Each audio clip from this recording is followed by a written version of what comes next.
بسم اللہ الرحمن الرحیم۔ اللہ کے نام کے ساتھ شروع جو بڑا مہربان اور نہایت رحم فرمانے والا ہے۔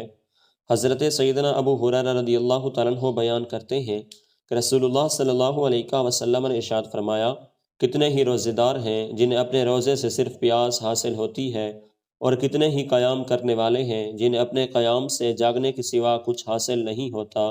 حضرت عطا رحمہ اللہ تعالیٰ بیان کرتے ہیں کہ اگر کلی کرے پھر منہ کے پانی کو گرا دے تو پھر اگر وہ اپنا تھوک اور جو پانی اس کے منہ میں باقی رہ گیا تھا نگل لے تو اس کے لیے مضر نہیں، البتہ وہ گوند نہ چبائے۔ اگر وہ گوند کا لعاب نگل لے تو میں نہیں کہتا کہ وہ روزہ توڑ لے گا، لیکن اسے اس سے روکا جائے گا۔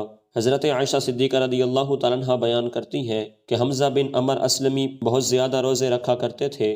انہوں نے نبی علیہ الصلاۃ والسلام سے عرض کی، کیا میں دوران سفر روزہ رکھ لیا کروں؟ آپ صلی اللہ علیہ وسلم نے فرمایا، اگر تم چاہو تو روزہ رکھو، اگر تم چاہو تو روزہ نہ رکھو۔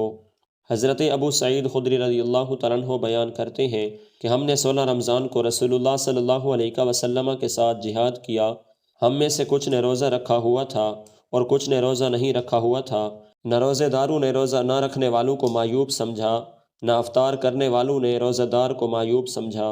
حضرت سیدنا جابر رضی اللہ تعالیٰ عنہ بیان کرتے ہیں کہ رسول اللہ صلی اللہ علیہ وسلم سفر میں تھے کہ آپ نے ہجوم اور ایک آدمی دیکھا جس پر سایہ کیا ہوا ہے، تو آپ صلی اللہ علیہ وسلم نے فرمایا، اسے کیا ہوا؟ صحابہ نے عرض کی، یا رسول اللہ صلی اللہ علیہ وسلم، یہ روزے دار ہے۔ تو آپ نے فرمایا، سفر میں روزہ رکھنا کوئی نیکی نہیں۔ حضرت سیدنا انس رضی اللہ تعالیٰ عنہ بیان کرتے ہیں کہ ہم نبی علیہ الصلاۃ والسلام کے ساتھ شریک سفر تھے۔ ہم میں سے کچھ روزے سے تھے اور کچھ نے روزہ نہیں رکھا ہوا تھا۔ ایک سخت گرم دن میں ہم نے ایک جگہ پڑاؤ ڈالا تو روزے دار تو نڈھال ہو کر گر پڑے، جبکہ جن لوگوں نے روزہ نہیں رکھا ہوا تھا وہ کھڑے ہوئے۔